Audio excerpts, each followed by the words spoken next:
Shalom, Bapak Ibu yang terkasih dalam nama Tuhan Yesus Kristus. Firman Tuhan yang menjadi renungan untuk kita pada hari ini dalam kitab Wahyu 3 ayat 20.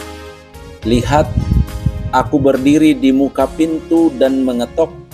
Jikalau ada orang yang mendengar suaraku dan membukakan pintu, aku akan masuk mendapatkannya, dan aku makan bersama-sama dengan dia, dan ia bersama-sama dengan aku. Bapak Ibu yang terkasih, di sebuah kota metropolitan yang sibuk bernama Laodikia, hiduplah masyarakat yang serba berpenghunian. Kota itu adalah pusat perbankan, mode teoritis, dan juga kota dunia medis yang sangat maju. Di tengah kemewahan itu berdiri sebuah gereja yang tampak megah dari luar. Jemaatnya berpakaian rapi, persembahannya yang berlimpah, dan mereka merasa telah memiliki segalanya. Namun, di balik dinding-dinding marmer yang megah itu, ada sebuah tragedi yang kasat mata. Sang pemilik rumah, yaitu Yesus Kristus, justru berada di luar. Dia terasingkan oleh kesombongan dan kemandirian jemaatnya yang telah berubah menjadi suam-suam pupuk. Bapak Ibu yang terkasih, pernahkah kita menyadari betapa ironisnya situasi itu?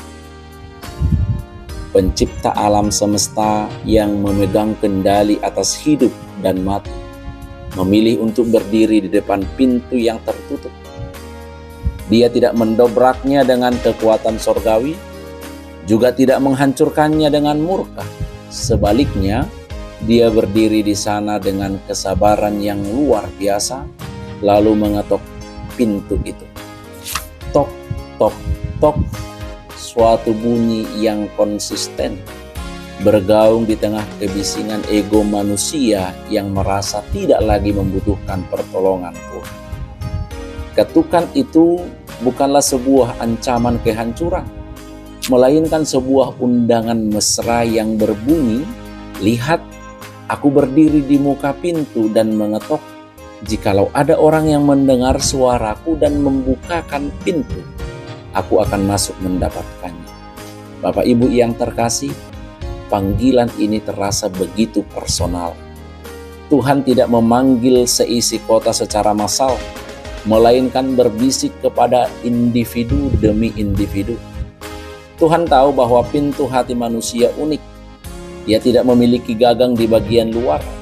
Pintu itu hanya bisa dibuka dari dalam oleh sang pemilik hati melalui sebuah keputusan sadar untuk selalu merendahkan diri dan mau bertobat.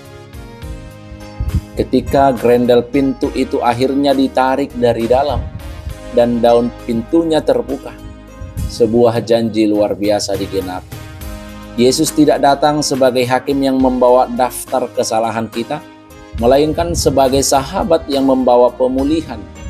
Dia berjanji, aku akan makan bersama-sama dengan dia, dan ia bersama-sama dengan aku. Dalam budaya timur dekat kuno, makan bersama adalah simbol tertinggi dari penerimaan, perdamaian, dan persekutuan yang intim.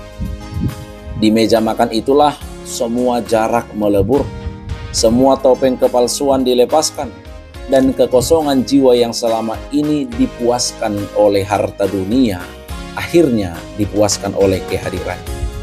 Oleh karena itu Bapak Ibu yang terkasih, lewat firman Tuhan kita hari ini, narasi kuno tentang Laodikia itu sedang berbicara langsung kepada kehidupan kita di kehidupan yang modern ini. Di tengah jadwal kita yang begitu padat, pencapaian karir, atau bahkan rutinitas pelayanan agama, suara ketukan itu mungkin masih terdengar. Yesus masih setia menunggu di luar pintu hati kita, berharap kita berhenti sejenak dari segala kesibukan kita untuk mau mendengarkan suaranya. Pertanyaannya mungkin sekarang bukan lagi apakah dia mau masuk, melainkan maukah kita membukakan pintu itu dan membiarkan Yesus memulihkan hidup kita untuk saat ini dan bahkan seterusnya. Amin. Tuhan Yesus memberkati. Shalom. Horas.